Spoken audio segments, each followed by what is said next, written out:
श्रीराम समर्थ. सद्गुरू श्री ब्रह्मचैतन्य महाराज गोंदवलेकर यांचे प्रवचन दिनांक 25 जानेवारी.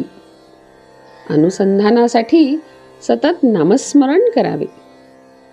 नामस्मरण हे प्रपंचाकरता म्हणजे तो चांगला व्हावा म्हणून नाही, तर प्रपंचाची आसक्ती कमी करण्यासाठी आहे. तरी पण त्याने प्रपंच बिघडणार नाही.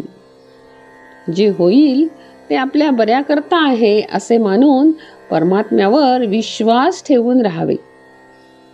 एक गृहस्थ मला भेटले तेव्हा म्हणाले, मी रिकाम्या वेळेत नामस्मरण करतो. त्यावर मी म्हटले, साऱ्या जन्मात महत्वाचा आणि सार्थकी लागलेला वेळ असेल तर तो हाच.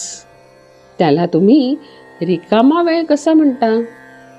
पुढे ते म्हणाले, प्रारब्धाचे भोग काही केल्या टळत नाहीत, ते भोगावेच लागतात असे सर्व संत सांगतात.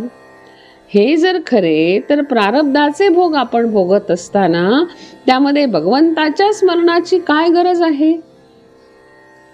खरोखर हा प्रश्न अगदी बरोबर आहे. आपल्या कर्माचे भोग आपल्यालाच भोगावे लागतात हे खरे, पण भोग आले की आपल्या मनाला चैन पडत नाही. तिथे मनाला भगवंताच्या स्मरणात गुंतवून ठेवले की आपले समाधान टिकते.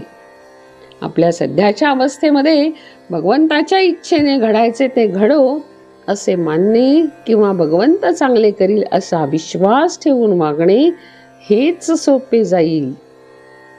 हे दिसायला साधे दिसले तर यात फार मोठे मर्म साठविलेले आहे, हे ध्यानात धरा. भगवंताच्या इच्छेने घडणार ते घडू द्यावे अशी निष्ठा उत्पन्न व्हायला त्याचे अनुसंधान सतत ठेवले पाहिजे. आहे त्यात समाधान आणि भगवंताचे अनुसंधान एवढीच सद्गुरूची आज्ञा असते. दुसऱ्याने आपल्याला दुःख दिले असता आपले अनुसंधान चुकते, ही त्याची नव्हे आपली चूक आहे. विषय कसा सुटेल, मन एकाग्र कसे होईल हे न कळले तरी चालेल. सोडण्याच्या गोष्टीचा अभ्यास करण्यापेक्षा धरण्याच्या गोष्टीचा म्हणजे अनुसंधानाचा अभ्यास करावा. एक भगवंताचे अनुसंधान ठेवले की सर्व गुण आपोआपच वाढतील. ते कसे? तर शरीराचे अवयव सारख्या प्रमाणात वाढतात तसे. झाडाच्या मुळाला पाणी घातले की त्याच्या सर्व भागांना ते पोचते, तसे भगवंताचा विसर पडू न दिला तर सर्व काही बरोबर होते. अज्ञानाच्या अंधकाराने दुःख भोगत असताना तू माझे स्मरण, माझे अनुसंधान ठेव म्हणजे तुला पुढे उजेड दिसेल असे गीतेमध्ये प्रत्यक्ष श्रीकृष्णच अर्जुनाला सुचवित आहेत. दिवा जळायला हवा असेल तर त्यामध्ये सतत तेल घातले पाहिजे.